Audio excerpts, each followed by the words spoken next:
Book 12 is the last. Whether Marcus Aurelius knew it would be his final entries, we cannot say. But these words carry the weight of a life fully examined. A man who commanded the greatest empire on earth, and spent his private hours trying only to be good. If this resonates with you, if you find yourself returning to these words, pausing, listening again, consider subscribing. A new Stoic audiobook arrives every week.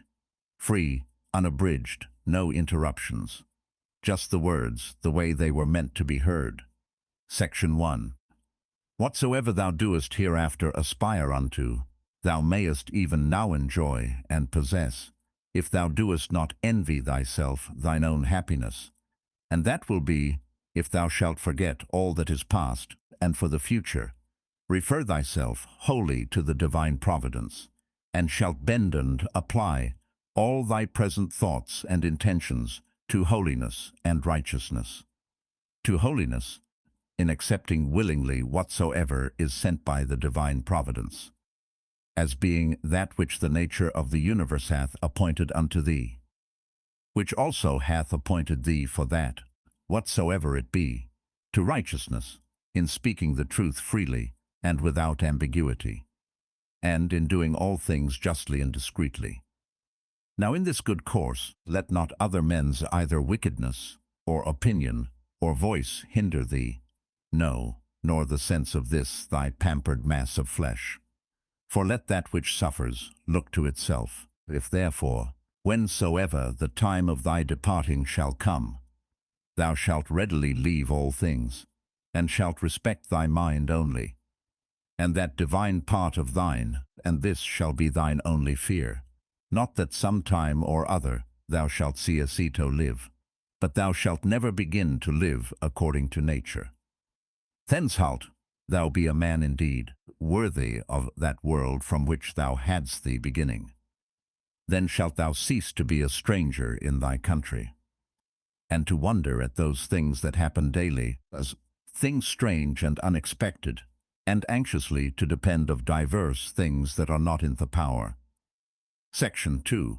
God beholds our minds and understandings, bare and naked from these material vessels, and outsides, and all earthly dross. For with his simple and pure understanding he pierceth into our inmost and purest parts, which from his, as it were by a water pipe and channel, first flowed and issued. This, if thou also shalt use to do, thou shalt rid thyself of that manifold luggage, wherewith thou art round about encumbered. For he that does regard neither his body, nor his clothing, nor his dwelling, nor any such external furniture, must needs gain unto himself great rest and ease. 3 things there be in all, which thou doest consist of, thy body, thy life, and thy mind. Of these the 2 former are so far forth thine, as that thou art bound to take care for them. But the 3rd alone is that which is properly thine. If then thou halt separate from thyself, that is from thy mind, whatsoever other men either do or say, or whatsoever thou thyself hast heretofore either done or said, and all troublesome thoughts concerning the future, and whatsoever, as either belonging to thy body or life, is without the jurisdiction of thine own will, and whatsoever in the ordinary course of human chances and accidents doth happen unto thee, so that thy mind, keeping herself loose and free from all outward coincidental entanglements, always in a readiness to depart, shall live by herself, and to herself, doing that which is just, accepting whatsoever doth happen, and speaking the truth always. If, I say, thou shalt separate from thy mind whatsoever by sympathy might adhere unto it, and all time both past and future, and shalt make thyself in all points and respects like unto Empedocles his allegorical sphere, all round and circular, and shalt think of no longer life than that which is now present, then shalt thou be truly able to pass the remainder of thy days without troubles and distractions, nobly and generously disposed, and in good favor and correspondency with that spirit which is within thee. Section 3. I have often wondered how it should come to pass that every man loving himself best should more regard other men's opinions concerning himself than his own. For if any god or grave master standing by should command any of us to think nothing by himself but what he should presently speak out, no man were able to endure it, though but for on day. Thus do we fear more what our neighbors will think of us than what we ourselves. Section 4.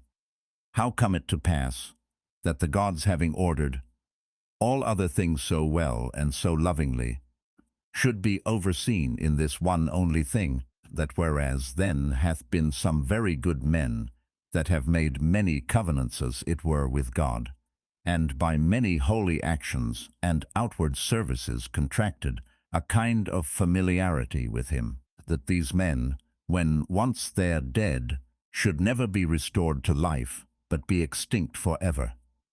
But this thou mayest be sure of, that this, if it be so indeed, would never have been so ordered by the gods, had it been fit otherwise.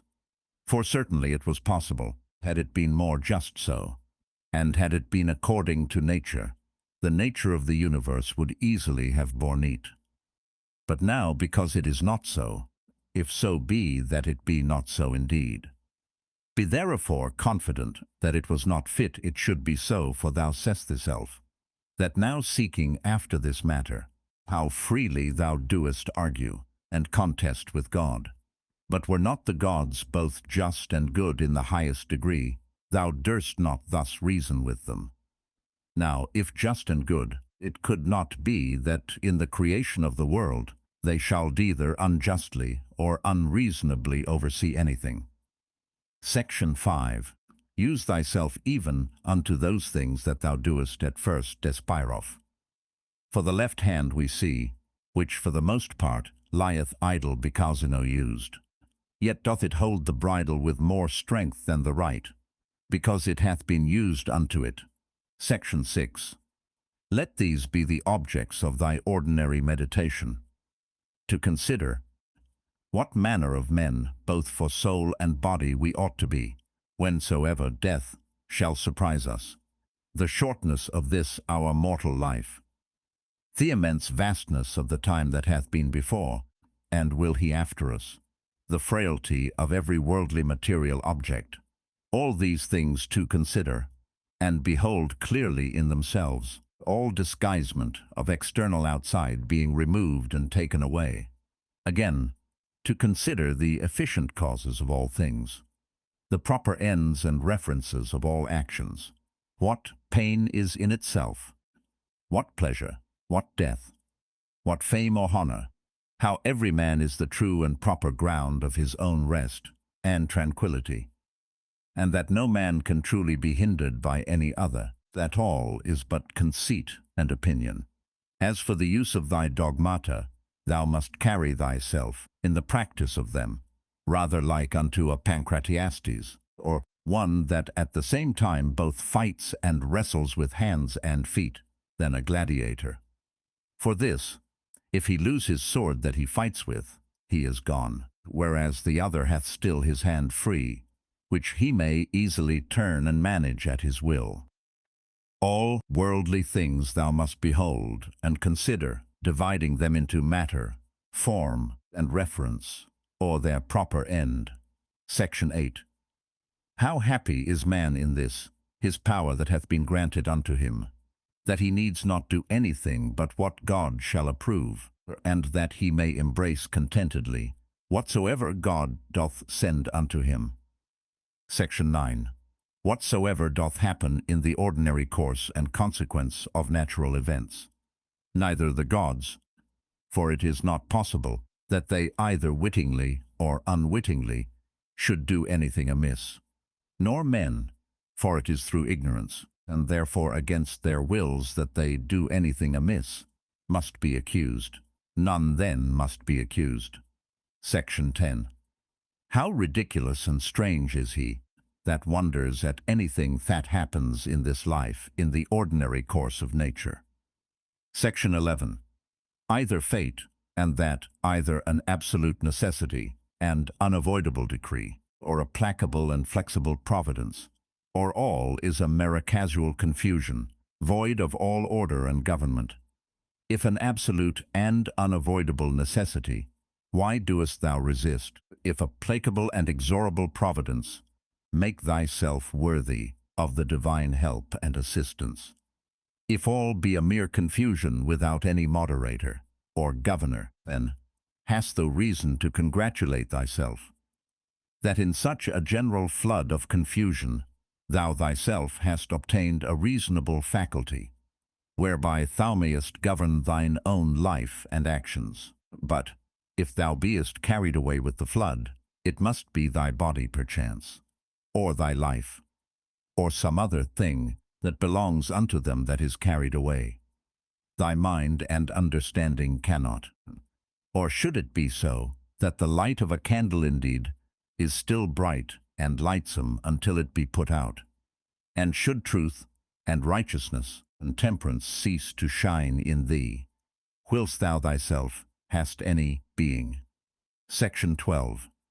At the conceit and apprehension that such and such a one hath sinned, thus reason with thyself, what do I know whether this be a sin indeed, as it seems to be? But if it be, what do I know but that he himself hath already condemned himself for it? And that is all one as if a man should scratch and tear his own face, an object of compassion rather than of anger. Again, that he that would not have a vicious manto sin is like unto him that would not have moisture in the fig, nor children to whelp, nor a horse to neigh, nor anything else that in the course of nature is necessary. For what shall he do that hath such an habit? If thou therefore beest powerful and eloquent, remedy it if thou canst. Section 13. If it be not fitting, do it not. If it be not true, speak it not. Ever maintain thine own purpose and resolution, free from all compulsion and necessity. Section 14. Of everything that presents itself unto thee, to consider what the true nature of it is, and to unfold it, as it were, by dividing it into that which is formal, that which is material, the true use or end of it, and the just time that it is appointed to last. Section 15. It is high time for thee to understand that there is somewhat in thee better and more divine than either thy passions or thy sensual appetites and affections. What is now the object of my mind? Is it fear, or suspicion, or lust, or any such thing? To do nothing rashly without some certain end. Let that be thy first care. The next, to have no other end than the common good. For, alas, yet a little while, and thou art no more, no more will any, either of those things that now thou seest, or of those men that now are living, be any more. For all things are by nature appointed soon to be changed, turned, and corrupted, that other things might succeed in their room. Section 16. Remember that all is but opinion, and all opinion depends of the mind. Take thine opinion away, and then as a ship that hath stricken in within the arms and mouth of the harbour, a present calm, all things safe and steady, a bay not capable of any storms and tempests, as Thepoet hath it. Section 17. No operation whatsoever it he, ceasing for a while, can be truly said to suffer any evil, because it is at an end. Neither can he that is the author of that operation, for this very respect, because his operation is at an end, be said to suffer any evil. Likewise, then, neither can the whole body of all our actions, which is our life, if in time it cease, be said to suffer any evil. For this very reason, because it is at an end, nor he truly be said to have been ill affected. That did put a period to this series of actions. Now this time, or certain period, depends of the determination of nature, sometimes of particular nature, as when a man dieth old, but of nature in general, however, and the parts whereof thus changing, one after another, the whole world still continues fresh and new. Now that is ever best and most seasonable, which is for the good of the whole. Thus it appears that death of itself can neither be hurtful to any in particular, because it is not a shameful thing. For neither is it a thing that depends of our own will, nor of itself contrary to the common good, and generally, as it is both expedient and seasonable to the whole, that in that respect it must needs be good. It is that also which is brought unto us by the order and appointment of the divine providence, so that he whose will and mind in these things runs along with the divine ordinance, and by this concurrence of his will and mind with the divine providence, is led and driven along, as it were, by God himself, may truly be termed and esteemed the, or divinely led and inspired. Section 18. These three things thou must have always in a readiness. First, concerning thine own actions, whether thou doest nothing either idly or otherwise than justice and equity do require, and concerning those things that happen unto thee externally, that either they happen unto thee by chance or by providence, of which two to accuse either is equally against reason.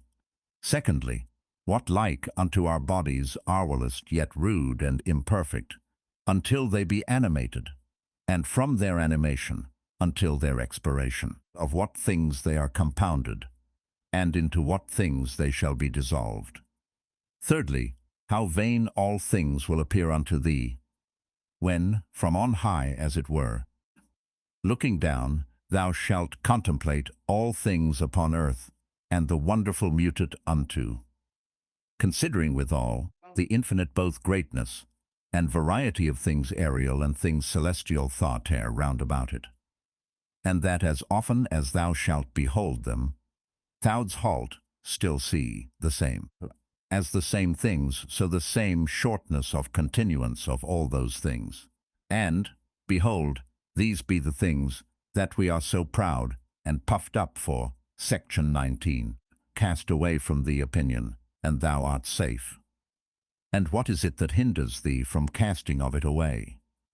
When thou art grieved at anything, hast thou forgotten that all things happen according to the nature of the universe, and that him only it concerns who is in fault, and moreover, that what is now done is that which from ever hath been done in the world, and will ever be done, and is now done everywhere.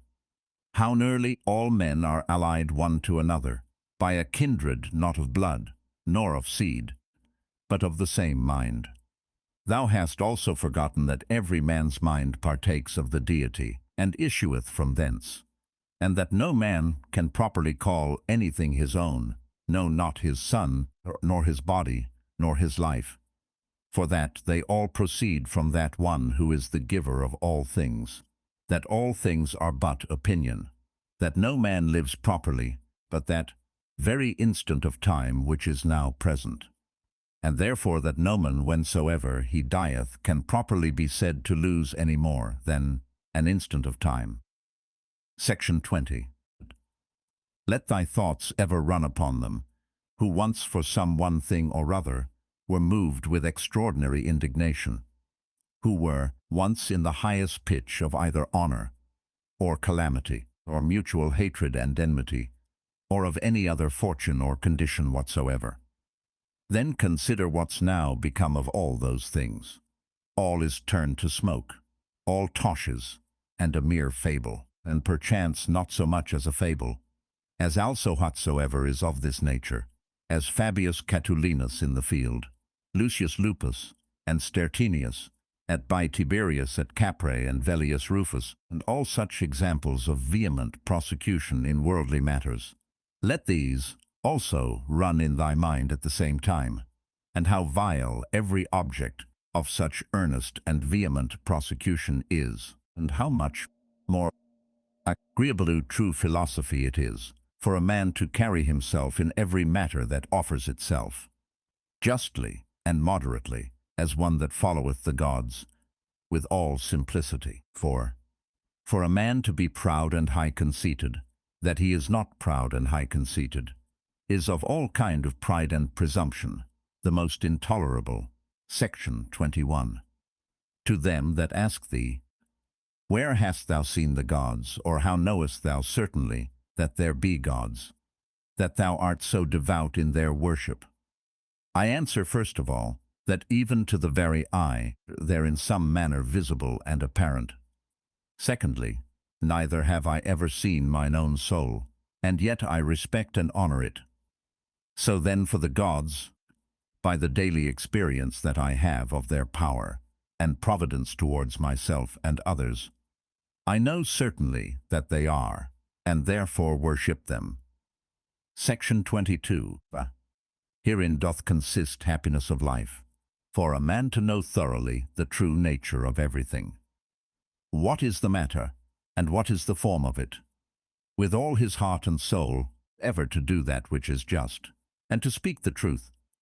What then remaineth but to enjoy thy life in a course and coherence of good actions, one upon another, immediately succeeding, and never interrupted, though for never so little a while. Section 23. There is but one light of the sun, though it be intercepted by walls and mountains, and other thousand objects. There is but one common substance of the whole world, though it be concluded and restrained into several different bodies, in number infinite. There is but one common all, though divided into innumerable particular essences and natures. So is there but one common intellectual soul, though it seem to be divided.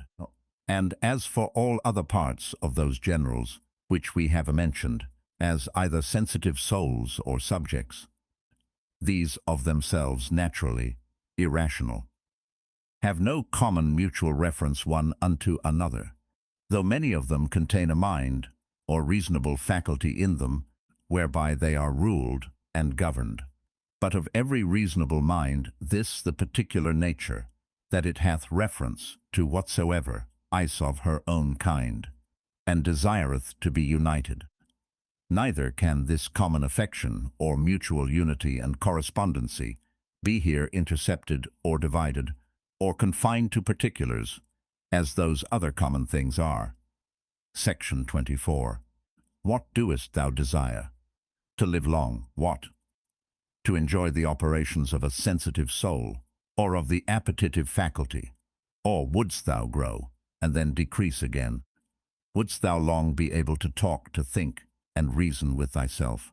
Which of all these seems unto thee a worthy object of thy desire? Now if of all these thou doest find that they be but little worth in themselves, proceed on unto the last, which is in all things to follow God and reason.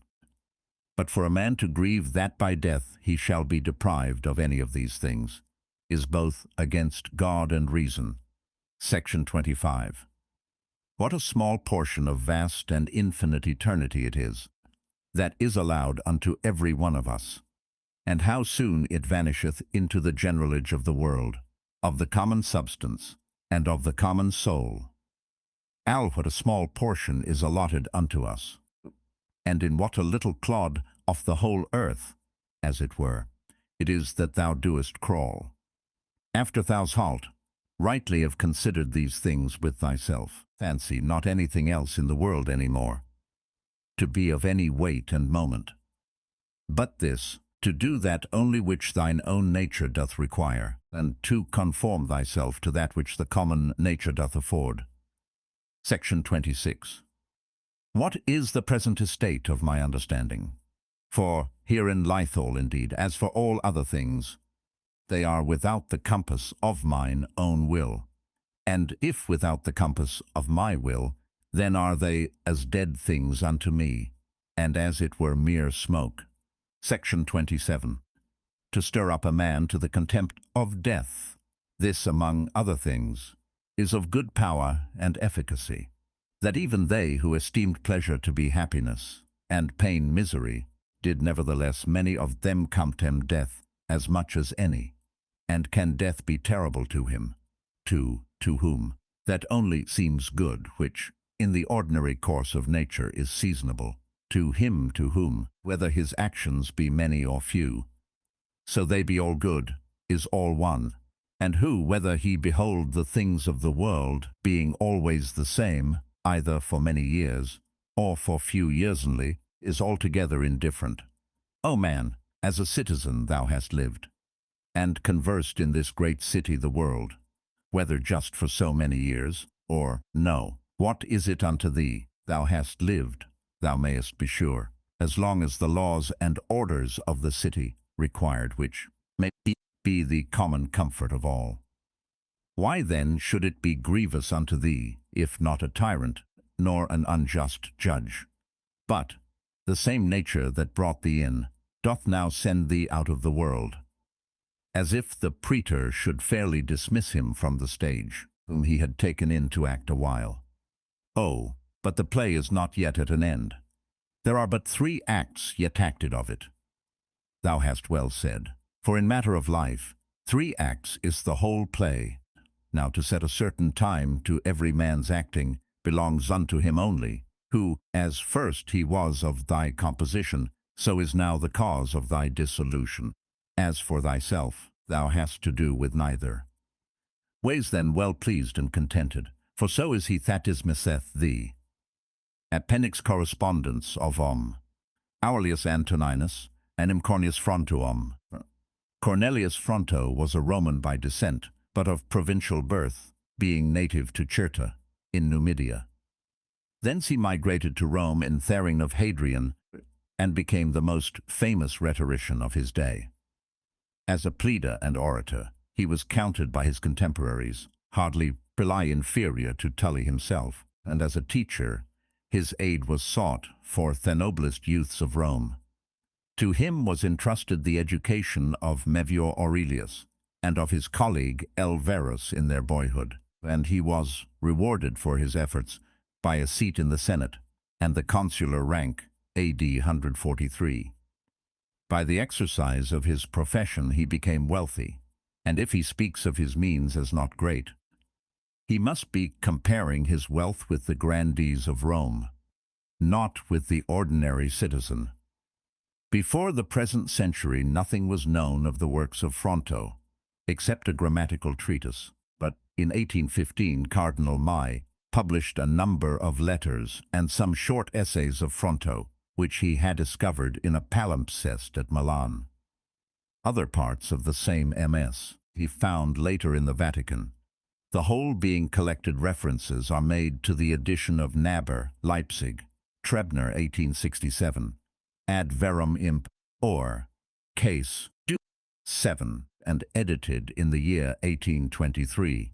We now possess parts of his correspondence with Antoninus Pius, with M. Aurelius, with L. Verus, and with certain of his friends, and also several rhetorical and historical fragments. Though none of the more ambitious works of Fronto have survived, there are enough to give proof of his powers.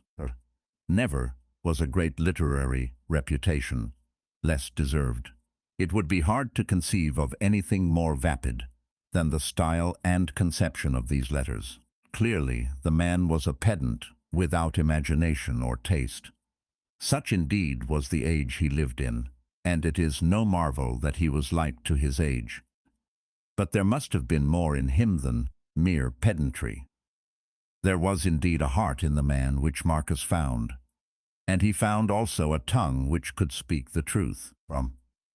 Fronto's letters are by no means free from exaggeration and laudation, but they do not show that loathsome flattery which filled the Roman court. He really admires what he praises, and his way of saying so is not unlike what often passes for criticism at the present day. He is not afraid to reprove what he thinks amiss, and the astonishment of Marcus at this will prove, if proof were needed, that he was not used to plain dealing. "How happy I am," he writes, "that my friend Marcus Cornelius, so distinguished as an orator and so noble as a man, thinks me worth praising and blaming." 3.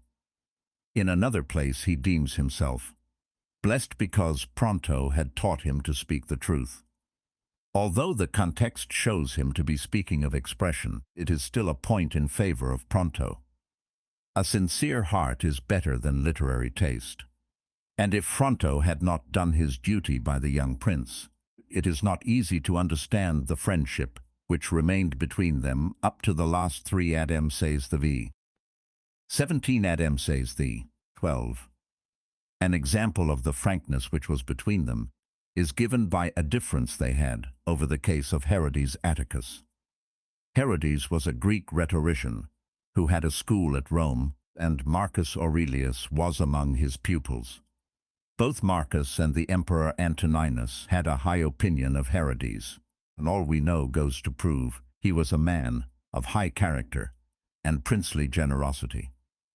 When quite young, he was made administrator of the free cities in Asia, nor is it surprising to find that he made bitter enemies there. Indeed, a just ruler was sure to make enemies. The end of it was that an Athenian deputation, headed by Theorators, Theodotus, and Demostratus, made serious accusations against Hishanor. There is no need to discuss the merits of the case here. Suffice it to say, Herodes succeeded in defending himself to the satisfaction of the emperor. Pronto appears to have taken the delegate's part, and to have accepted a brief for the prosecution, urged to some extent by personal considerations. And in this cause, Marcus Aurelius writes to Fronto as follows: Aureus, Caesar to his friend Fronto, greeting. 5. I know you have often told me you were anxious to find how you might best please me. Now is the time. Now you can increase my love towards you, if it can be increased.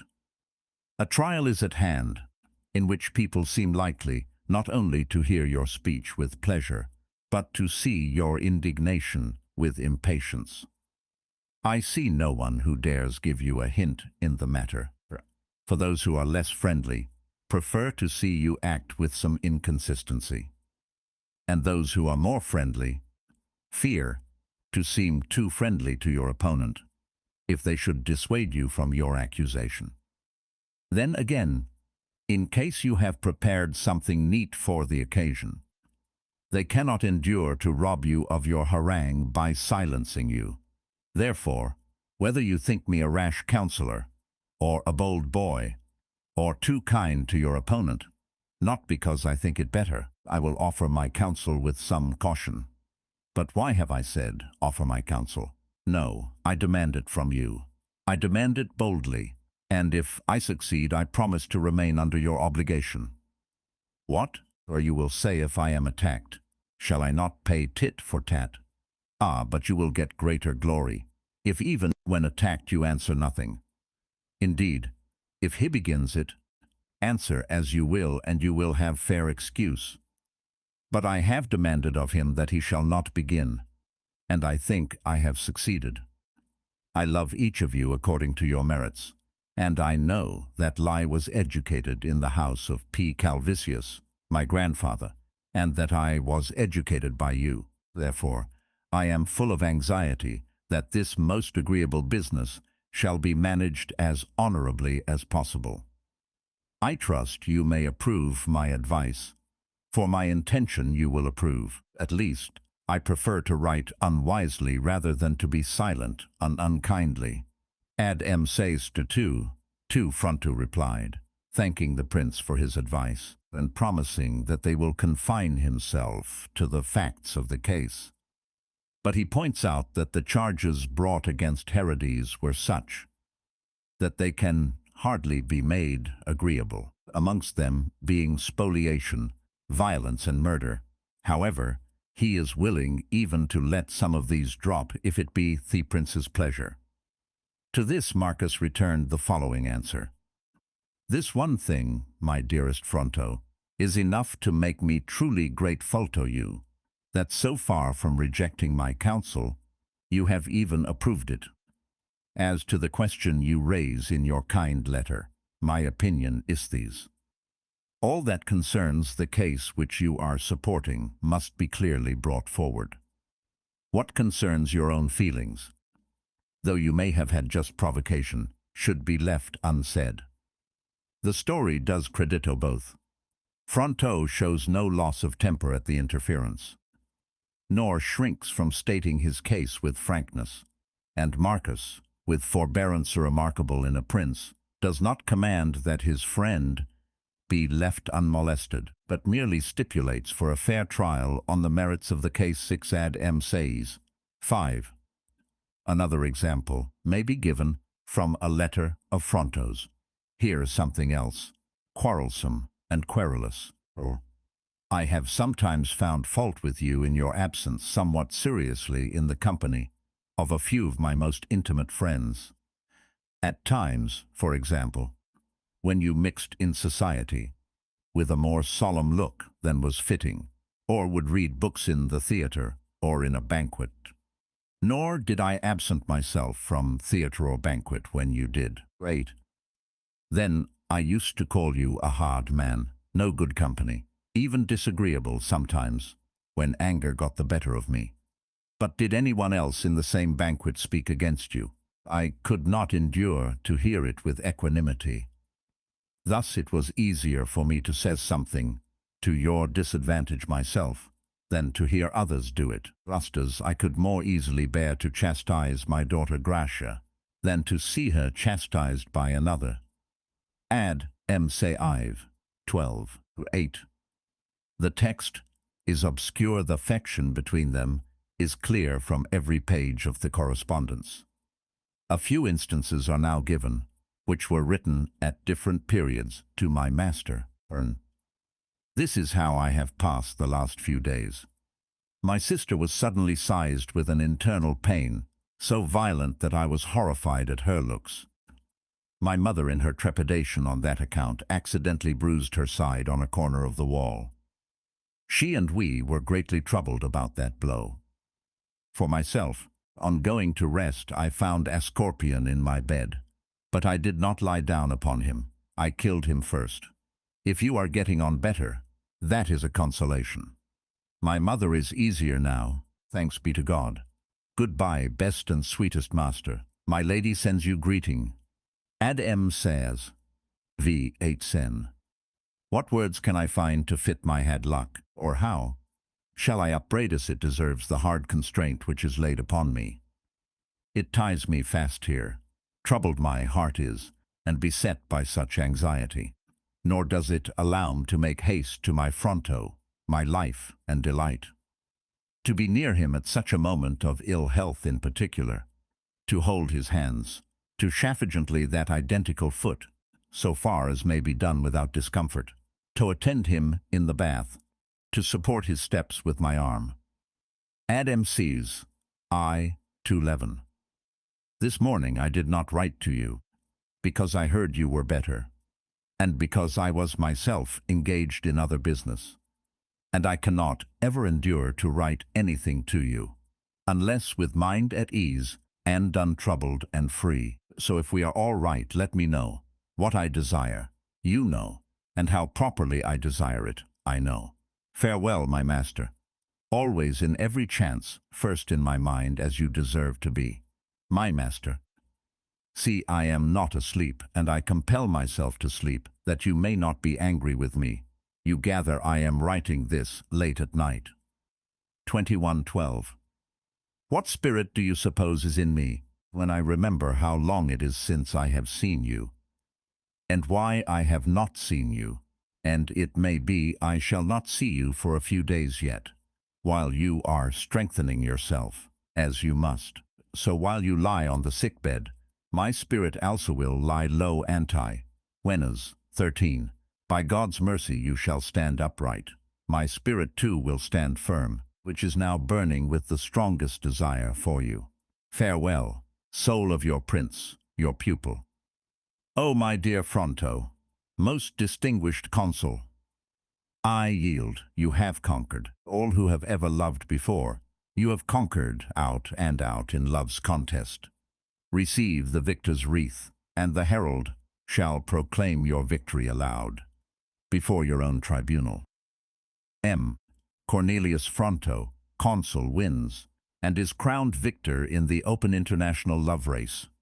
15 But beaten though I may be, I shall neither slacken, nor relax my own zeal. Well, you shall love me more than any man loves any other man, but I, who possess a faculty of loving less strong, shall love you more than anyone else loves you, more indeed than you love yourself. Gracia and I will have to fight for it. I doubt I shall not get the better of her. For, as Plautus says, her love is like rain, whose big drops not only penetrate the dress, but drench to the very marrow. Adam says, 19. The writer sometimes uses archaisms, such as quam, which I render whenas. Adam says, e. 2, 15. The writer parodies the proclamation at the Greek games. The words also are Greek. Marcus Aurelius seems to have been about 18 years of age when the correspondence begins, Fronto being some 30 years older. The systematic education of the young prince seems to have been finished, and Pronto now acts more as his advisor than his tutor. He recommends the prince to use simplicity in his public speeches and to avoid affectation. Marcus devotes his attention to the old authors who then had a great vogue at Rome. Ennius, Plautus, Envius, and such oratorses, Cato and Gracchus. Pronto urges on him the study of Cicero, whose letters, he says, are all worth reading, from internal evidence. The letters are not arranged in order of time. See Nea's Prolegomena, pxx fol, Adam says, ixen, Adam says, 10, ii, 18, I4, When he wishes to compliment Marcus, he declares one or other of his letters has the true Tullian ring. Marcus gives his nights to reading, when he ought to be sleeping. He exercises himself in verse composition on rhetorical themes. It is very nice of you, he writes to Fronto. 19 To ask for my hexameters. I would have sent them at once, if I had them by me. The fact is my secretary, Anicetus, you know who I mean, did not pack up any of my compositions for me to take away with me. He knows my weakness. He was afraid that if I got hold of them, I might, as usual, make smoke of them. However, there was no fear for the hexameters. I must confess that Trutho, my master, I love them. I study at night, since the day is taken up with the theatre. I am weary of an evening, and sleepy in the daylight, and so I don't do much. Yet I have made extracts from 60 books, 5 volumes of them, in these latter days.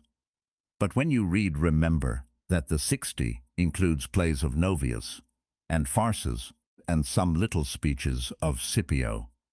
Don't be too much startled at the number. You remember your Palaemon. But I pray you do not remember Horace, who has died with polio as far as I am concerned. 20. Farewell, my dearest and most affectionate friend, most distinguished consul, and my beloved master, whom I have not seen these 2 years. Those who'd say 2 months, count the days. Shall I ever see you again?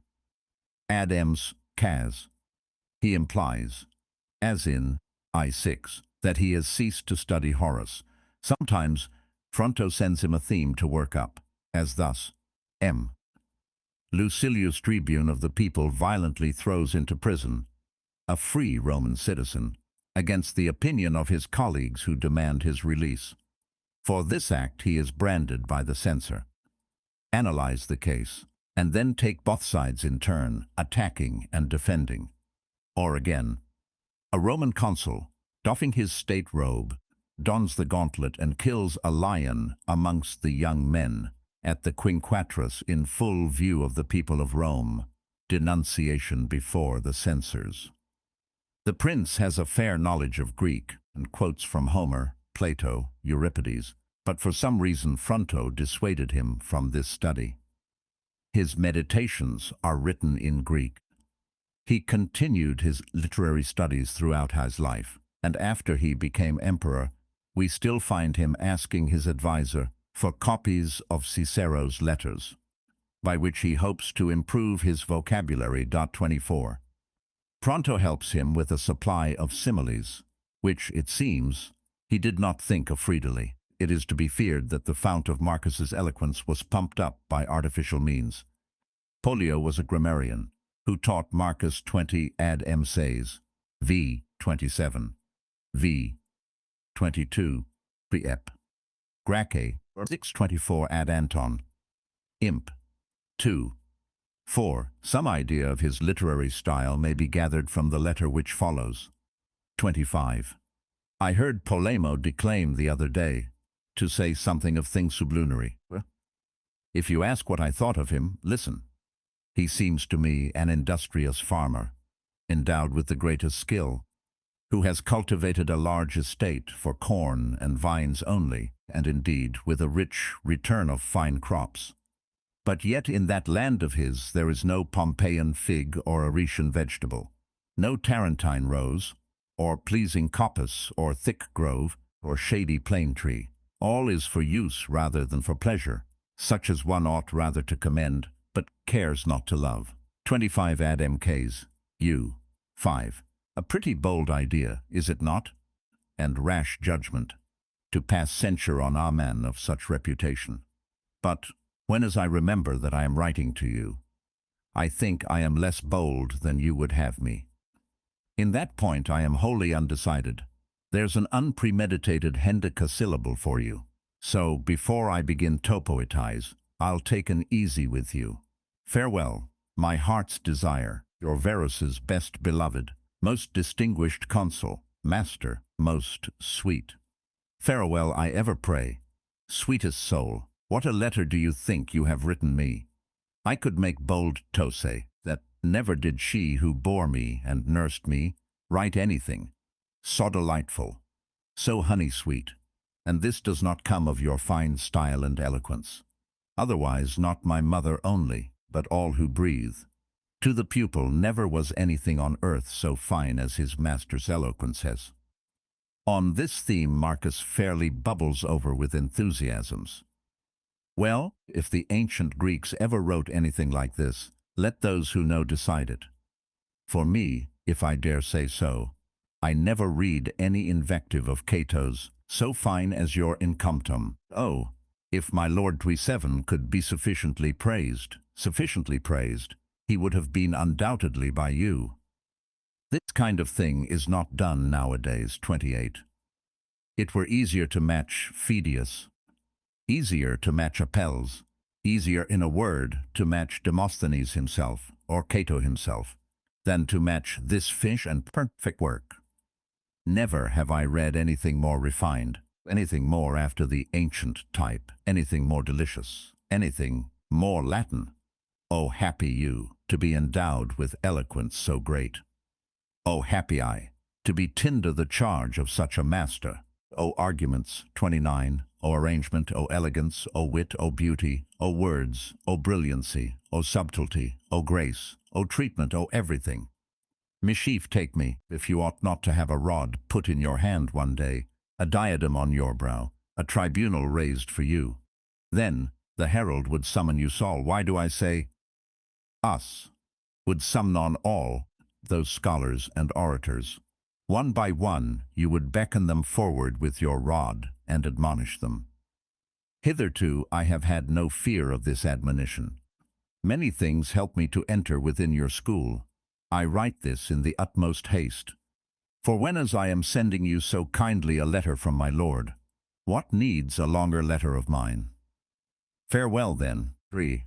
Glory of Roman eloquence, boast of your friends. Magnifico, most delightful man, most distinguished consul, master, most sweet. 26 adept, M. Sasses. 3. 27. The Emperor Antoninus Pius is spoken of as Dominus, Muse. 28. This sentence is written in Greek. 29. Several of these words are Greek, and the meaning is not quite clear. After this you will take care not to tell so many fibs of me, especially in the Senate. A monstrous fine speech this is. Oh, if I could kiss your head at every heading of it, to have looked down on all with a vengeance. This oration once read, in vain shall we, study. In vain shall we toil, in vain strain every nerve. Farewell always, most sweet master. Sometimes Fronto descends from the heights of eloquence to offer practical advice, as when he suggests how Marcus should deal with his suite. It is more difficult, he admits, to keep courtiers in harmony than to tame lions with a lute. But if it is to be done, it must be by eradicating jealousy. Do not let your friends, says Fronto, envy each other, or think that what you give to another is filched from them. Ad mmks. I vive. 1. Keep away envy from your suite, and you will find your friends kindly and harmonious. Here and there we meet with allusions to his daily life, which we could wish to be more frequent. He goes to the theatre or the law courts. 31er takes part in court ceremony, but his heart is always with his books. The vintage season, with its religious rites, was always spent by Antoninus Pius in the country. The following letters give sonic notion of a day's occupation at that time. 30:14 I vive. 5:6. My dearest master, I am well. Today I studied from the 9th hour of the night to the 2nd hour of day after taking food. I then put on my slippers, and from time 2nd to the 3rd hour had a most enjoyable walk up and down before my chamber. Then booted and cloaked, for so we were commanded to appear. I went to wait upon my lord the emperor. We went a-hunting, did doughty deeds, heard a rumor that boars had been caught, but there was nothing to see. However, we climbed a pretty steep hill, and in the afternoon returned home. I went straight to my books, off with the boots, down with the cloak. I spent a couple of hours in bed. I read Cato's speech on the property of pulchra, and another in which he impeaches a tribune. Ho, ho! I hear you cry to your man, off with you as fast as you can, and bring Methes' speeches from the library of Apollo. No use to send. I have those books with me too. You must get round the Tiberian librarian. You will have to spend something on the matter. And when I return to town, I shall expect to go shares with him. Well, after reading these speeches, I wrote a wretched trifle, destined for drowning or burning. No, indeed, my attempt at writing did not come off at all today. The composition of a hunter or a vintager, whose shouts are echoing through my chamber, hateful and wearisome as the law courts. What have I said? It was rightly said, for my master is an orator. I think I have caught cold, whether from walking in slippers or from writing badly. I do not know. I am always annoyed with phlegm, but today I seem to snivel more than usual. Well, I will pour oil on my head and go off to sleep. I don't mean to put one drop in my lamp today. So weary am I from riding and sneezing. Farewell, dearest and most beloved master, whom I miss, I may say, more than Rome itself, my beloved master. I am well. I slept a little more than usual for my slight cold, which seems to be well again. I spent the time from the 11th hour of the night to the 3rd of the day, partly in reading in Cato's Agriculture, partly in writing, not quite so badly as yesterday indeed. Then, after waiting upon my father, I soothed my throat with honey water, ejecting it without swallowing. I might say gargle, but I won't, though I think the word is found in Novius and elsewhere. After attending to my throat, I went to my father and stood by his side as he sacrificed. Then to luncheon. What do you think I had to eat? A bit of bread so big, while I watched others gobbling boiled beans, onions, and fish full of roe. Then we set to work at gathering the grapes with plenty of sweat and shouting, and, as the quotation runs, a few high-hanging clusters did we leave survivors of the vintage. After the 6th hour we returned home. I did a little work, and poor work at that. Then I had a long gossip with my dear mother sitting on the bed. My conversation was, "What do you think my friend Fronto is doing just now?" she said. "And what do you think of my friend Gratia?" 33. "My turn now. And what of our little Gratia?" 34. The sparrowkin. After this kind of talk, and an argument as to which of you loved the other most, the gong sounded. The signal that my father had gone to the bath. We supped after ablutions in the oil cellar. I mean we supped after ablutions, not after ablutions in the oil cellar, and listened with enjoyment to Therustic's jibing. After returning, before turning on my side to snore, I do my task, and give an account of the day to my delightful master, whom if I could long for a little more, I should not mind growing a trifle thinner. Farewell, Fronto, wherever you are, honey sweet, my darling, my delight. Why do I want you? I can love you while far away. Fronto's wife, 34. Fronto's daughter, one anecdote, puts Marcus before us in a new light. 35. Ad M. Se Zadu. 12. When my father returned home from the vineyards, I mounted my horse as usual, and rode on ahead some little way. Well, there on the road was a herd of sheep, standing all crowded together, as though the place were a desert, with 4 dogs and 2 shepherds, but nothing else. Then one shepherd said to another shepherd, on seeing a number of horsemen, "I say," says he, "look you at those horsemen, they do a deal of robbery." When I heard this, I clap spurs to my horse, and ride straight for the sheep. In consternation the sheep scatter, but hither and thither they are a-fleeting and bleating. A shepherd throws his fork, and the fork falls on the horseman, who came next to me. We make our escape. We like Marcus none the worse for this spice of mischief. Another letter, the 6, describes a visit to a country town, and shows the antiquarian spirit of the writer M. Caesar to his master M. Fronto, greeting. After I entered the carriage, after I took leave of you, we made a journey comfortable enough, but we had a few drops of rain to wet us. But before coming to the country house, we broke our journey at Anagnia, a mile or so from the high road. Then we inspected that ancient town, a miniature it is, but has in it many antiquities, temples and religious ceremonies quite out of the way. There is not a corner without its shrine, or fane, or temple. Besides, many books written on linen, which belongs to things sacred. Then on the gate, as we came out, was written twice, as follows: Priest on the fell, 37. I asked one of the inhabitants what that word was. He said it was the word in the Hernican dialect for the victim's skin, which the priest puts over his conical cap when he enters the city. I found out many other things which I desired to know, but the only thing I do not desire is that you should be absent from me. That is my chief anxiety. Now for yourself, when you left that place, did you go to Aurelia or to Campania? Be sure to write me, and say whether you have opened the vintage, or carried a host of books to the country house. This also, whether you miss me.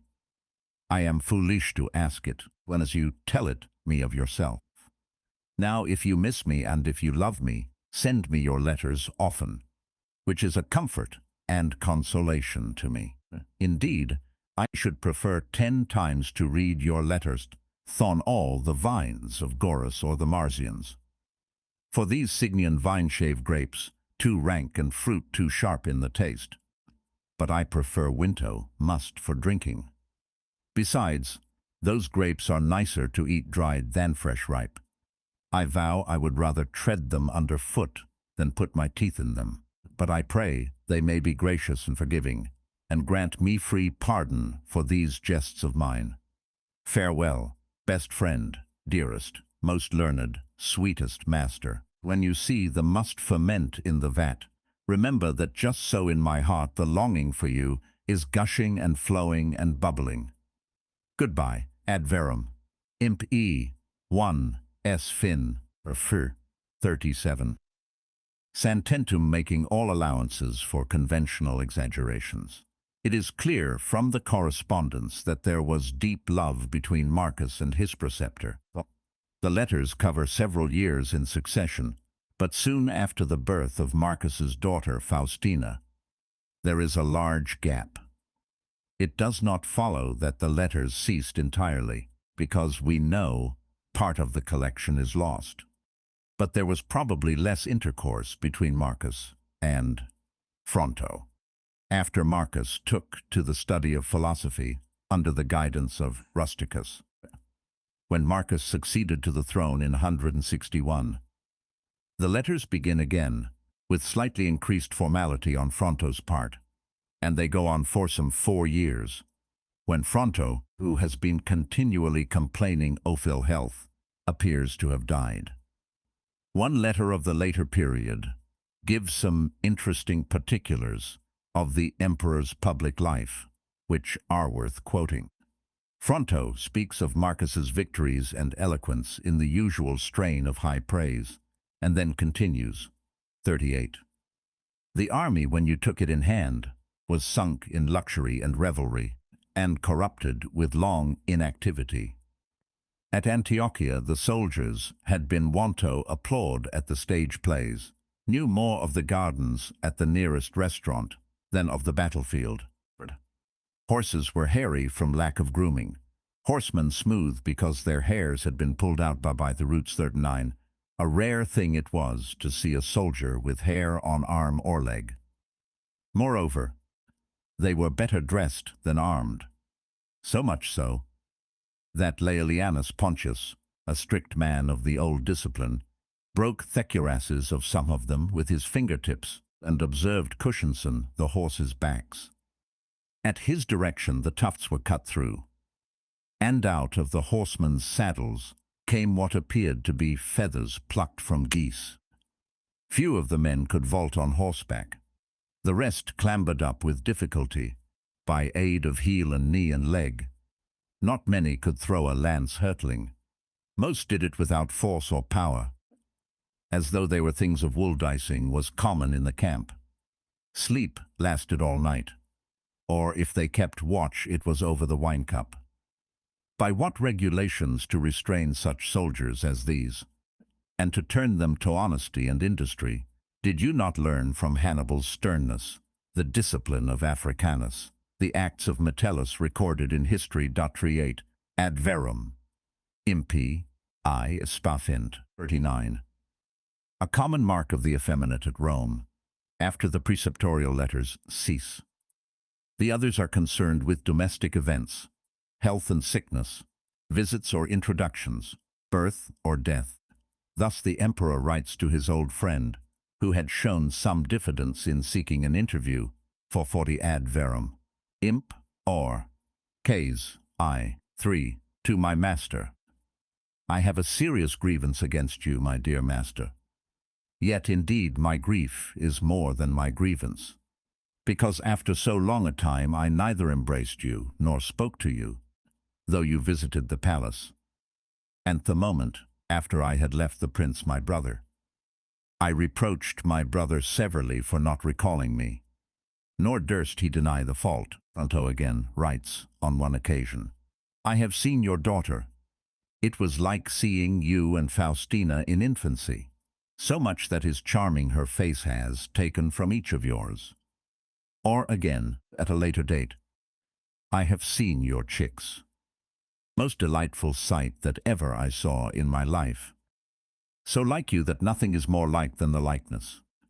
By the mercy of heaven, they have a healthy color and strong lungs. One held a piece of white bread like a little prince, the other a common piece like a true philosopher's son. Adant. Impi 3. Marcus, we know, was devoted to his children.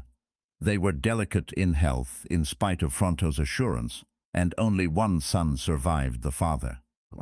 We find echoes of this affection now and again in the letters. We have summer heat here still, writes Marcus. But since my little girls are pretty well, if I may say so, it is like the bracing climate of spring to us. When little Faustina came back from the valley of the shadow of death, her father at once writes to inform Fronto. 43. The sympathy he asks he also gives. And as old age brings more and more infirmity, Marcus becomes even more solicitous for his beloved teacher. The poor old man suffered a heavy blow in the death of his grandson, on which Marcus writes, p. 44, I have just heard of your misfortune.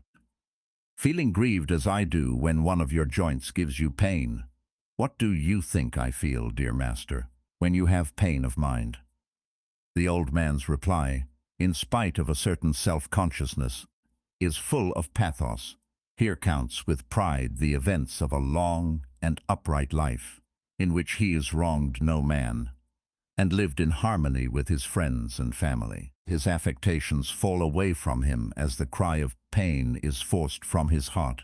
42. Ad MCs. V. 1940-1140. Di Nipote Amissa 45. Many such sorrows has fortune visited me with all my life. Long. Topaz by my other afflictions. I have lost 5 children under the most pitiful conditions possible. For the 5 I lost one by one when each was my only child, suffering these blows of bereavement in such a manner that each child was born to one already bereaved. Thus I ever lost my children without solace, and got them amidst fresh grief. 45. De Nipote. Amissa 2. The letter continues with reflections on the nature of death. More Tob rejoiced at than bewailed. The younger one dies, and an arraignment of providence, not without dignity, wrung from him, as it were, by this last culminating misfortune. It concludes with a summing up of his life in protest against the blow which has fallen on his grey head. Through my long life I have committed nothing which might bring dishonor, or disgrace, or shame. No deed of avarice or treachery have I done in all my days. Nay, but much generosity, much kindness, much truth and faithfulness have I shown, often at the risk of my own life. I have lived in amity with my good brother, whom I rejoice to see in possession of the highest office by your father's goodness, and by your friendship at peace and perfect rest.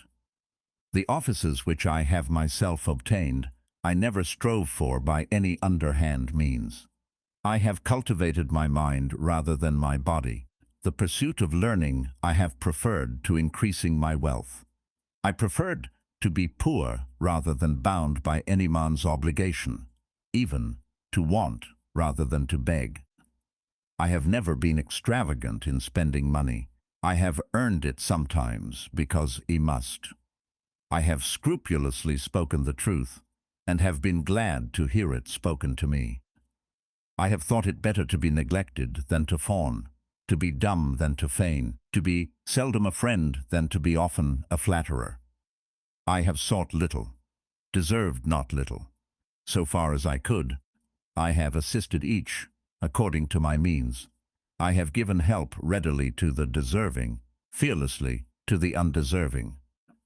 No one, by proving to be ungrateful, has made me more slow to bestow promptly all benefits I could give, nor have I ever been harsh to ingratitude. A fragmentary passage follows, in which he appears to speak of his desire for a peaceful end, and the desolation of his house. I have suffered long and painful sickness, my beloved Marcus. Then I was visited by pitiful misfortunes. My wife I have lost, my grandson I have lost in Germany. 46. Woe is me, I have lost my Decimanus. If I were made of iron, at this time I could write no more. In the war against the Catti, it is noteworthy that in his meditations Marcus Aurelius mentions Fronto only once, 47. All his literary studies, his oratory and criticism, such as it was, is forgotten, and, says he, Fronto taught me not to expect natural affection from the highly born. Fronto really said more than this. That affection is not a Roman quality, nor has it a Latin name. 48. Roman or not Roman, Marcus found affection in Fronto. And, If he outgrew his master's intellectual training, he never lost touch with the true heart of the man. It is that which Fronto's name brings up to his remembrance, not dissertations on compound verbs or fatuous criticisms of style 47. Book I. 848. Ad verum. By 7. Notice this being neither a critical edition of the text nor an amended edition of Casaubon's translation, it has not been thought necessary to add full notes. Casaubon's own notes have been omitted, because for the most part they are discursive, and not necessary to an understanding of what is written. In those which here follow, certain emendations of his are mentioned, which he proposes in his notes, and follows in the translation. In addition, 1 or 2 corrections are made where he has mistaken the Greek, and the translation might be misleading. Those which do not come under these 2 heads will explain themselves. The text itself has been prepared by a comparison of the editions of 1634 and 1635. It should be borne in mind that Casaubon's is often rather a paraphrase than a close translation, and it did not seem worthwhile to notice every variation or amplification of the original. In the original editions, all that Casaubon conceives as understood, but not expressed, is enclosed in square brackets. These brackets are here omitted as they interfere with the comfort of the reader, and so have some of the alternative renderings suggested by the translator. In a few cases, Latin words in the text have been replaced by English. Numbers in brackets refer to the Teubner text of Stich, but the divisions of the text are left unaltered. For some of the references identified, I am indebted to Mr. G. H. Rendell's Marcus Aurelius, Book 2, both too frequent. Garcia conjectures. The text is probably right. I did not frequent public lectures, and I was taught at home, by idiots, philosophers. The reading is doubtful, but the meaning seems to be simple and unlearned men. Claudius Maximus. The reading of the Palatine MS, now lost, was Paracelsus Maximon, which c. supposes to conceal the letters Kakel Asan, abbreviation of Claudius, Ekphri, patient hearing. He would not.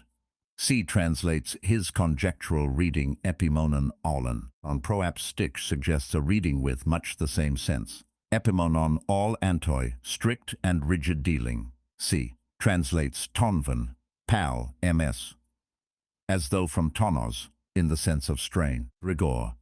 The reading of other MSS ton is preferable, conjuries, dianomies, doles, xiv cageta. The passage is certainly corrupt. C spies a reference to Chryses praying by the seashore in the Iliad, and supposes M. Aurelius to have done the like. None of the emendations suggested is satisfactory. At Fichthen, Book 2 is usually reckoned to begin. Book 2:3, do, soul. If the received reading be right, it must be sarcastic, but there are several variants which show how unsatisfactory it is. C translates engar o bio zikasti so par enti, which I do not understand.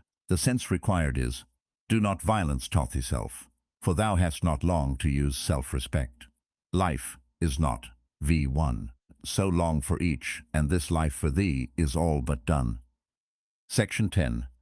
Honor and credit do proceed.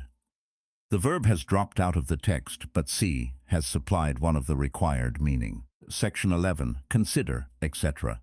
This verb is not in the Greek, which means, and reason also shows, how man, etc.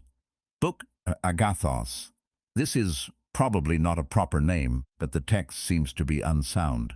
The meaning may be the good man ought. Section 16. Oikonomion is a practical benefit, a secondary end. For herein lieth all. 3c translates his conjecture olan forola, Book V the 14 katorxis, acts of rightness or straightness. Section 23. Rohrer, Gok tragedian. Ed. 1 has whoremonger. Ed. 2 corrects to harlot, but omits to alter the word at its second occurrence. Section 25. Thou hast, them, A quotation from Homer, Odyssey, Ieve, 690, section 27. One of the poets, Hesiod, Op. et Ds 197 X Cis and XX. The Greek appears to contain quotations from sources not known, and the translation is a paraphrase. One or two alterations are here made on the authority of the second edition Book Eve c. the 13. Affected and qualified, I4. Exes, the power of cohesion shown in things inanimate. Fuses, power of growth seen in plants and the like. Section 17, wonder at them, i.e. mankind. Section 37, Chrysippus, c. refers to a passage of Plutarch De Communibus Notitis, c. Shive, Eiffel, where Chrysippus is represented as saying that a coarse phrase may be vile in itself, yet have due place in a comedy, as contributing to a certain effect. Section 40. Man or men. There is no hiatus in the Greek, which means, whatever is beneficial for a man is so for other men also. Section 42. There is no hiatus in the Greek, Books 9. C translates his conjecture, for H. The Greek means straight or rectified, with a play on the literal and metaphorical meaning of ortos. Section 14. Endaimonia contains the word daimon in composition. The text is corrupt, but the words, or if it be but few, should be that is little enough. Section 23. Plato, Republic, p. 486a, Section 25. It will, etc. Euripides, Bellerophon, Frag, 287 Nock Life, etc. Euripides, Hypsipyle, Frag 7 Nock, as long, etc. Aristophanes, Acon, 66i. Plato, Apology, p. 28b. For thus Apology, p. 28f, Section 26. But O noble sir, etc. Plato, Gorgias, 512d xxvi. And as for those parts, etc. A quotation from Euripides, Chrysippus, Frag, 839 Nock with meats, etc. From Euripides, Supplices, 1110, exec 3. They both, i.e. life and wrestling, says he. Plato, quoted by Epictetus, Ri. 28, 2 and 22, Section 37. How know we, etc. The Greek means, how know we whether Telauges were not nobler in character than Sophocles? The allusion is unknown. Section 27. Frost. The word is written by Casaubon as a proper name, Pagus. The hardihood of Socrates was famous. See Plato, Symposium, p. 220, Book 29. The Greek means, paltry breath bearing up corpses, so that the tale of dead man's land is clearer. Section 22. The poet, Euripides, Frag, 898, Nock. Compare Aeschylus, Danaïdes, Frag, 44, Section 24. Plato, Theaetetus, p. 174d, Section 34. The poet, Homer, Iliad, v. 147, Section 34. Wood, a translation of matter, Section 38. Rhetoric, rather the gift of speech or perhaps the decree of the reasoning faculty. Book LMV, Cithaeron. Oedipus utters this cry after discovering that he has fulfilled his awful doom. He was exposed on Cithaeron as an infant to die, and the cry implies that he wishes he had died there. Sophocles, Oedipus Tyrannus, 1391, Section 5, New Comedy, etc. C has here strayed from the Greek rather widely. Translate, and understand to what end the New Comedy was adopted, which by small degrees degenerated into a mere show of skill in mimicry. C writes Commedia Vetus Media Nova. 12. Phocion. When about to be put to death, he charged his son to bear no malice against the Athenians. Section 28. My heart, etc. From Homer, Odyssey, Ix, 413. They will, from Hesiod, Opera et Dies, 184. Epictetus, I 237, Section 30. Cut down grapes, correct ears of corn. Epictetus, R. 322, 105. Glossary. This glossary includes all proper names, excepting a few which are insignificant or unknown, and all obsolete or obscure words. Adrianus, or Hadrian, 76-138 A.D. Eiffel. 14th Roman Emperor Agrippa M. Vipsanius, 6312b, of a distinguished soldier under Augustus. Alexander the Great, King of Macedonia and conqueror of the East, 356, 323 BC. Antisthenes of Athens, founder of the sect of Cynic philosophers and an opponent of Plato, 5th century BC. Antoninus Pius, 15th Roman Emperor, 138–161 AD. One of the best princes that ever mounted a throne. Apatheia, the Stoic ideal, was calmness in all circumstance and insensibility to pain, and absence of all exaltation at pleasure or good fortune. Apelles, a famous painter of antiquity. Apollonius of Alexandria, called Discolus, or the ill-tempered, a great grammarian. Aposteme, tumor, excrescence. Archimedes of Syracuse, 287–212 BC, the most famous mathematician of antiquity. Athos, a mountain promontory at the end of the Aegean Sea. Augustus, first Roman emperor, ruled 31 BC 14 AD. Avoid, void, Bacrius. There were several persons of this name, and the one meant is perhaps the musician. Brutus, the liberator of the Roman people from their kings, and the murderer of Caesar. Both names were household words. Czar, Caius, Julius, the dictator and conqueror. Caieta, a town in Latium. Camillus, a famous dictator in the early days of the Roman Republic. Carnuntum, a town on the Danube in Upper Pannonia. Cato, called of Utica, a Stoic who died by his own hand after the Battle of Thapsus, 46 BC. His name was proverbial for virtue and courage. Cautelus, cautious. Cecrops, first legendary king of Athens. Charax, perhaps the priestly historian of that name, whose date is unknown, except that it must be later than Nero.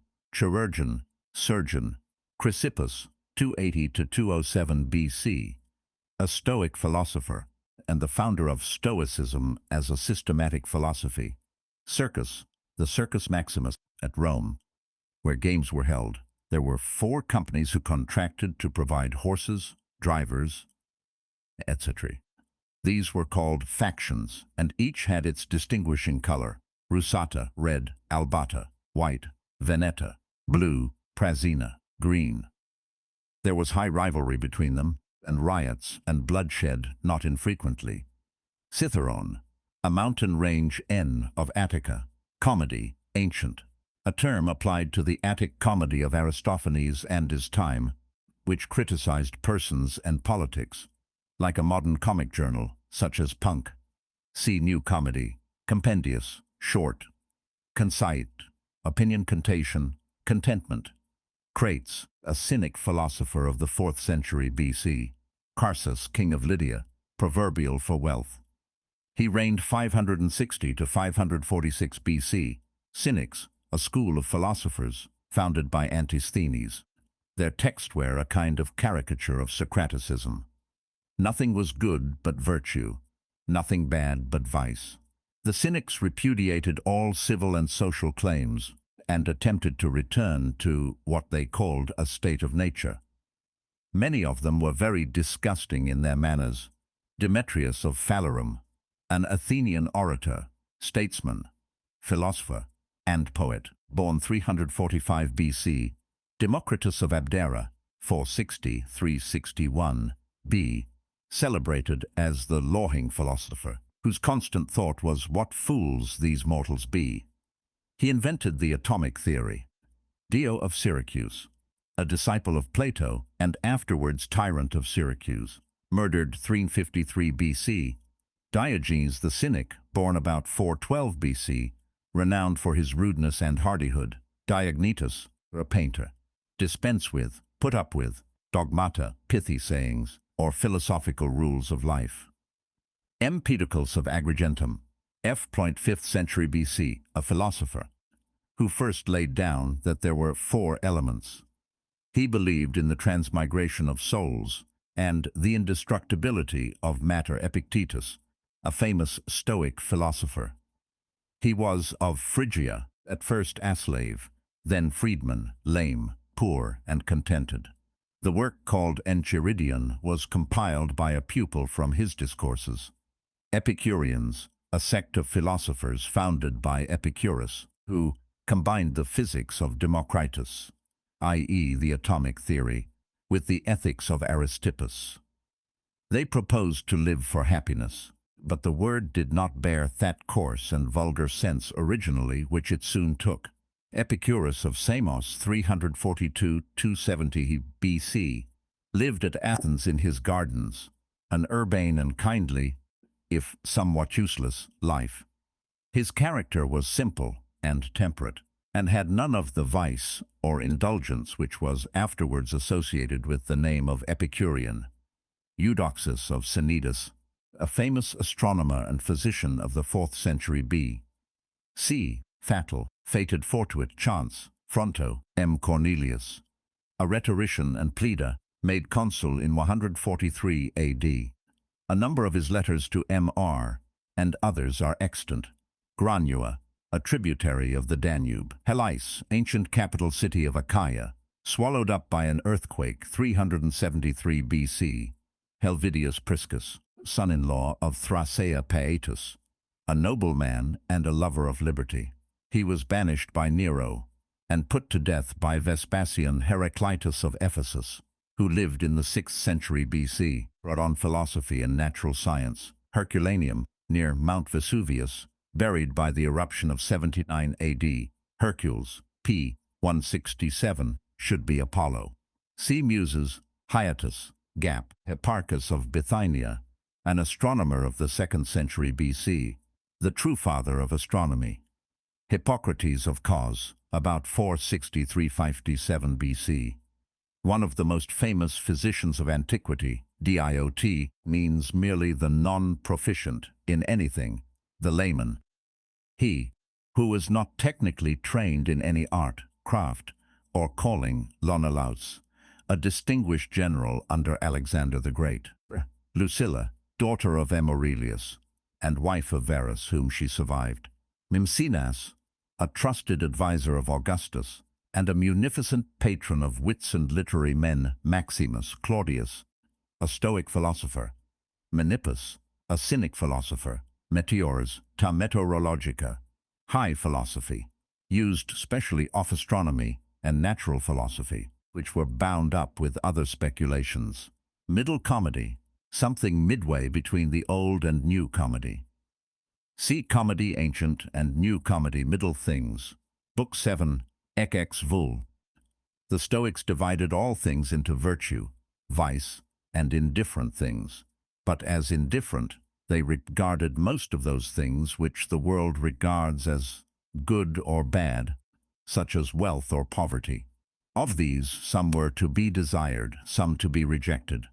Muses, the 9 deities who presided over various kinds of poesy, music, etc. Their leader was Apollo, one of whose titles is Musetes. The leader of the Muses, nerves, strings, new comedy, the Attic comedy of Menander and his school, which criticized not persons but manners, like a modern comic opera. See Comedy, Ancient, Palestra, wrestling school. Pancratiast, competitor in the Pancratium, a combined contest which comprised boxing and wrestling. Parmulari, gladiators, armed with a small round shield. Parma. Phidias, the most famous sculptor of antiquity. Philippus, founder of the Macedonian supremacy, and father of Alexander the Great. Phocion, an Athenian general and statesman, a noble and high-minded man, 4th century B.C. He was called by Demosthenes, the pruner of my periods.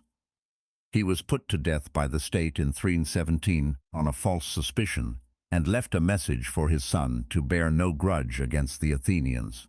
Pine, Torment, Plato of Athens, 429–347 B.C. He used the dialectic method invented by his master Socrates. He was, perhaps, as much poet as philosopher. He is generally identified with the theory of ideas, that things are what they are by participation with our eternal idea. His commonwealth was a kind of utopia. Platonics, followers of Plato, Pompey, near Mount Vesuvius, buried in the eruption of 79 AD, Pompeius, C. Pompeius Magnus, a very successful general at the end of the Roman Republic. 106-48 BC, prestidigitator, juggler, Pythagoras of Samos, a philosopher, scientist, and moralist of the 6th century BC QAD, a tribe of Germany. M. Aurelius carried on war against them, and part of this book was written in the field. Rictus, Gape Jaws Rusticus, Q. Junius, or Stoic philosopher, twice made consul by M. Aurelius Sacri, Shrine, Salaminius, Book 7, XXVI, Leon of Salamis. Socrates was ordered by the 30 tyrants to fetch him before them, and Socrates, at his own peril, refused. Sarmatai, a tribe dwelling in Poland. Selitum, skeleton, Septics, a school of philosophy founded by Pyrrho, 4th century BC. He advocated suspension of judgment and taught the relativity of knowledge and impossibility of proof.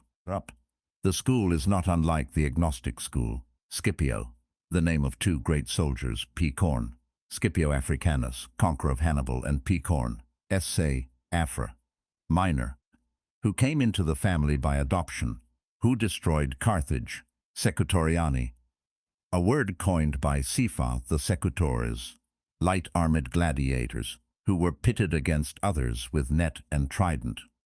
Sextus of Caronia, a Stoic philosopher, nephew of Plutarch Silly, simple, common Sinuessa, a town in Latium, Socrates, an Athenian philosopher, 469-399 B, founder of the dialectic method, put to death on a trumped-up charge by his countrymen, stint, limit, without implying niggardliness. Stoics, a philosophic system founded by Zeno, 4th century BC, and systematized by Chrysippus, 3rd century BC.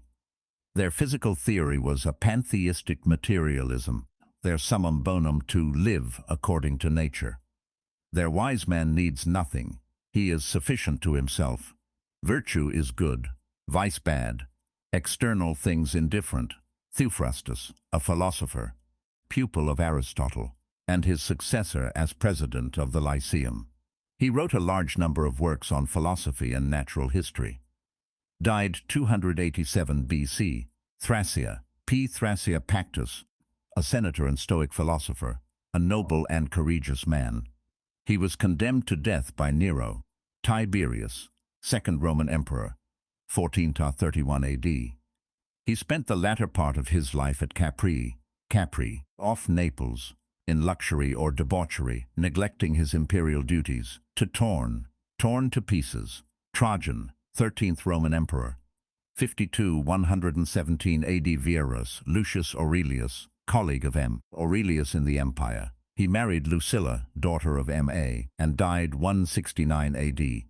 Vespasian, 9th Roman Emperor, Xenocrates of Chalcedon, 396-314 B.C., a philosopher and president of the Academy.